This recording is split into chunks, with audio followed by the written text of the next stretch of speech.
Good morning. I've got a lot to do today, so I'm going to try to get started early and keep the momentum going so I don't have a day like I did yesterday. I got to get my ride in, go to the grocery store, lift, need to get some more job applications in, and I really ought to do some bike maintenance. The extra time on the bike is really taking a toll on the drivetrain, so I should probably get that cleaned.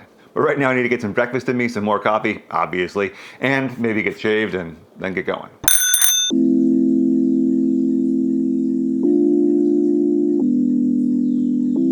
Let's talk a little bit about my training. I work with a coach, Chris Burnham. He gives me 6 rides per week. 2 of those rides are hard with intervals. One of them is a recovery ride, and the rest are usually just endurance. So I spend an overwhelming majority of my time at aerobic intensity. Today is one of those rides, sort of. I'm riding mostly at endurance pace, but every few minutes, spinning up for a hard acceleration in the saddle for 45 seconds. These are not fun.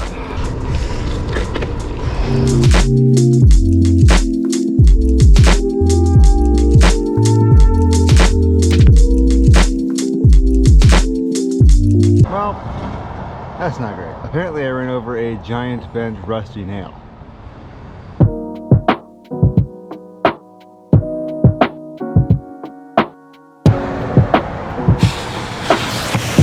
Time to find some shade so I'm not sitting here baking in the sun until my ride gets here.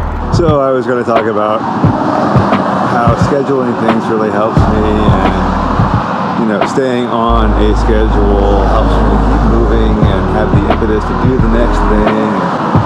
So now I've become a 42-year-old man who is out playing on his bike, got in trouble, and had to get rescued by his mom. I'm okay with it. Well, we adapt. So I'm cutting my ride short. Hopefully I can get back out later with my wife. But right now I'm adding something to the schedule.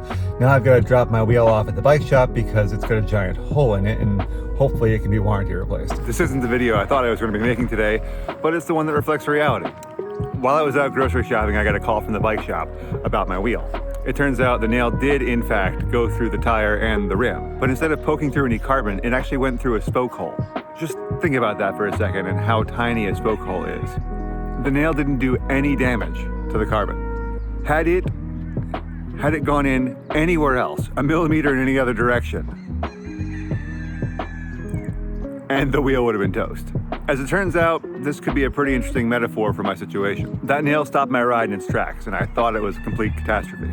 But in the end, it probably made things better. The tires I've been rolling around on have been bald, and I've been talking about replacing them for a long time, but I never just got myself together to do it. So the nail going into the tire was a minor inconvenience at first, but it was the impetus I needed to get rid of the tires that I should have gotten rid of a long time ago. And just like what I was talking about in yesterday's vlog, what I thought was a permanent situation, a dead wheel, turned out to be super temporary. The same is true about Google. I'd been talking about leaving Google for almost 2 years. And had this happened, I probably would have just stayed there for the rest of my career. And maybe that would have been fine and a good thing. But if I'm honest, I was feeling stagnant. I'm not saying everything's gonna work out and be all rainbows and puppy dogs, but I'm starting to have a shred of cautious optimism. Anyway, thanks again for coming along on this journey with me. For more on the series, click right here. But that's all for now. Thanks for watching. I'll see you in the next one.